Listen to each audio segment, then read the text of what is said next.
یک تحقیق علمی میکنم نسبت به حیات و مرگش، لیکن پیشنهادم همیست که امت تقسیم نکنیم. امت بیچاره در بدر تکه تکه پارچه پارچه مدرسه حلقه وحدت است. صدایتان میشنم حلقه چیز؟ هر چی که اختلاف نقل میشه به نقطه وحدت میاد که قول راجع هست. نه از امی پیام از امی آخریش بگی که قرآن و درس قرآن، حلقه قرآن چیست؟ درس وحدت. دی شیخ صاحب محمد ادریس رحمت الله علیه چه از ما بالذات شیخ دی داغی خبر داده چه تاسی هر فکره بانده چی است طول زما ورونه است. هر فکره که دار شافعی مودودی هر کسی هستی برادرای مستین میگفت، لکن دی دلائل پرانا که دی چا فروان سات در روشنایی دلیل واقعا یک کسمانه داریم تو گوش بگی خلاص. ولی کلتان برادرای ماست. هر جای مسلمان اهل سنت و الجماعت است چیزی ما و شماست، برادرای ما و شماست. همی حلقه وحدت از مدرسه اوسو نکن و گیری که به دست واز میشه به دندان واز نکن. حرفی که به منطق دلیل حل میشه کتی کلاشینکوف حل نکو. انشاءالله موضوع را گرفتین مجاهدان عزیز. الله اعمال و جهاد ما و شما را قبول کنه. بس تخصصی شو نخست شرح مذهب. نخست شرح مذهب چی معنا؟ امام قرطبی رحمت الله علیه در تفسیرش یک مالکی، امام نووی رحمت الله علیه شافعی، جناب ابن صلاح که مشهور به مقدمه ابن صلاح کتاب داره، جناب عبدالرحیم عراقی شیخ رحمت الله علیه کتاب داره طرح التثریب. اینا کسایی هستند که قسما زنده میدانند ایکی کی رجوع کرده کی نکرده. اینجا من اظهار عجز میکنم. اینال شما سعی کنین آدمای خرد نیست، آدمای کوچک نیست که میا قول دارن که زنده است. امت تقسیم نکو، برداشتیم همیست. دوم شرح مذهب داریم. جناب امیر المؤمنین در فن حدیث امام بخاری، امیر المؤمنین در فن حدیث امام بخاری رحمت الله علیه، و جناب شیخ الاسلام قاضی ابوبکر ابن العربی که سمتش از امام قرطبی خیلی بالاست، و جناب ابوالفرج ابن الجوزی کتاب داره عجالة المنتظر فی حیات الخدیر. هم یک چیز است. حافظ ابن کثیر در تفسیرش عزیزان من عفو میخوام، هم در تفسیرش هم در البدایه و النهایه اینی اشخاص موتش را اصح میدانند. این شد شرح اندیشه ها. اما امت تقسیم نکن. اینمی بزرگا در میان خود جور هستند. امی کسایی را که نام گرفتیم یکیش مرده دیگه زنده میگه، در میان خود انما المؤمنون اخوة جور هستند. ما و شما از کجا ناساز بوده باشیم به این فکر امت تقسیم کنیم؟ صحیح شد انشاءالله. گپ گرفتین یا نگرفتین؟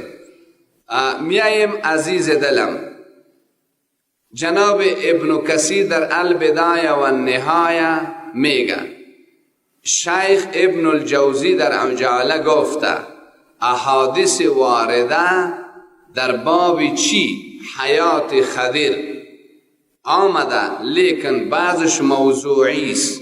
آثار صحابه و تابعین نیز اسانیدش بی‌معنا مجهول است. یک سند درست در اختیار نداریم که جناب کی امام جناب خضر علیه السلام چی بوده باشد، زنده بوده باشد. عزیزان من در تفسیرش ابن کثیر میگه که در حیات حکایت ها دارن، آثار سلف دارن، لا یصح شیء من ذلك، هیچ کدامش در مرتبه صحت نرسید، نه حکایتش نه اینش نه آنش. و در عین حال در بدایه میگه که الیاس و خضر هر سال در رمضان در حج در عرفات ملاقات میکنن، لم یصح شیء من ذلك، هیچ کدامش به درجه صحت نرسیده است. بعد میگه ان الذي يقوم عليه الدلیل ان الخضر مات، آنچه که دلیل قائم است جناب خضر علیه السلام از دنیا رفته و جناب الیاس هم رفت. خوب یادت باشه عزیز دلم تا اینجا یکی که شرح اندیشه شد با حواله و با ترجیح. یعنی گفتم که دراست یک امر مهم است. دراست امر مهم کلام به ما این شد که ابن کثیر در بدایه از رساله مستقل ابن جوزی نقل قول کرد و گفت که تمام اسنادی که متعلق به حیات کی می چسبانند خضر علیه السلام یا موضوعی است یا ضعیف، اصلا ثبوت به صورت صحیح اید نداره، اینا برداشتش همیست. بازم همی تو میریم که هم لم یکونو معصومین، اینا هم معصوم نیست، همیایی که می تحقیق کرده و جانب مقابل ثابت میدانه اینا نمیدانه، این معصوم نیست. امت تقسیم نکن. آخر گپ میزنیم، اندک منتظر باش. در قرآن کریم سورت انبیاء آیه 34 ممکن بوده باش. میگه و ما جعلنا لبشر من قبلک الخلد، و ما جعلنا لبشر من قبلک الخلد. جناب رسول گرامی را الله رب العزت میگه پیش از تو هیچ نبی و رسولی را بشری را ما چی نکردیم؟ خالد عمر ندادیم، دوامدار. از این عموم آیت استدلال به عموم آیت محققان کرده اند که زنده نیست، زنده باشه با این آیت تصادف میشه. دوم، قرآن در سوره نساء والله علم گفتنه لتؤمنن به و لتنصرنه، معنایش امیست. الله میگه به تمام انبیا ما چی کردیم؟ از ایشان پیمان گرفتیم که به رسول آخر زمان ایمان میارین، نصرتش میکنین. به کل انبیا گفتیم. و اگر خضر زنده می بود به رسول گرامی ملاقات میکرد، برش باورمند میشد و با جنگ احد و بدر ناس شرکت میکرد. چرا؟ زیرا تعهد است که هر نبی اگر باشه باید به پیامبر آخر زمان خودش اگر نیست قومش ایمان بیاره و نصرتش کنه. و اگه به رسول گرامی ملاقات و نصرت می داشت صحابه به ما روایت میکرد. اینی دلیل از برای محققان است که زنده نیست. امام مسلم بخاری دارن خو روایت مسلم در قضایای بدر امیست اللهم ان تهلك هذه العصابه من اهل الاسلام لا تعبد في الارض. در بدر که رسول گرامی دعا میکرد میگفت که الهی اگر این صحابه را در زمین اینا دشمن زیادن هلاک کنی، همه شهید شوند کشته شوند، در زمین دیگر تو عبادت نمیشوی.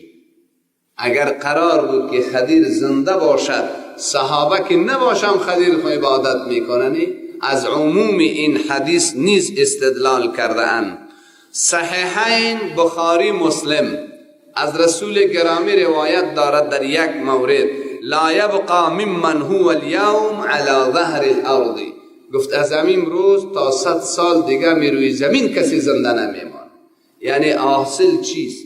از لحظه که رسول گرامی صلی الله علیه و سلم تلفظ کرده از امون لحظه 100 سال بعد دیگه از همین موجود زنده در روی زمین انسان دیگه کسی زنده نمیمانه. گپ گرفتین؟ یعنی اگر خضر زنده بودم در 100 سال گم شد رفت. و اگر شیطان زنده است انسان نیست، اگر ملائک زنده است در زمین نیست، اگر به می منوال باز بعضی آدایج تعویلش همیست که خضر در دریا زندگی میکنه. پیامبر گفته که نه در روی زمین. خب به هر صورت مناقشه ها هست و این حدیث هم دلیل امام بخاری و محققین به نبود حیاتش است. پنجم لو کان موسی حیا ما وسعه الا اتباعی. اگر موسی و عیسی زنده باشه رسول گرامی میگه جزی کتابی ما باشه. پیشتر که من سوال کردم که اگر گیر کردی چی میکنی؟ جناب رسول گرامی هم جواب زیر داده لو کان موسی حیا ما وسعه الا اتباعی. اگر موسی عیسی زنده شود جز اتباع رسول گرامی دیگه مسیر نداره. یعنی اگر خضر زنده می بود باید اتباع رسول گرامی میکرد. اینی تو معنایش است. امیدوار است مطلب گرفته باشین دوستای عزیزم. قول فیصل به نزد من ایست عزیز دلم، حیات و مرگ جناب خضر علیه السلام امر مهم نیست که سر از امت تقسیم کنیم.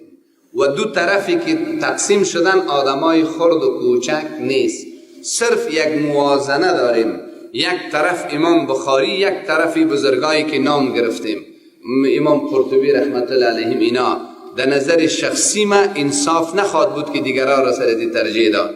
لذا خدمت عرض میکنم که اگر زنده باشه هم معرفتش نفی عملی نداره، اگر مرگش هم باشه بناهن بهترین قضیه همیست که سر از این مسئله امت تقسیم نکنیم. امیدوار است مطلب گرفته باشه.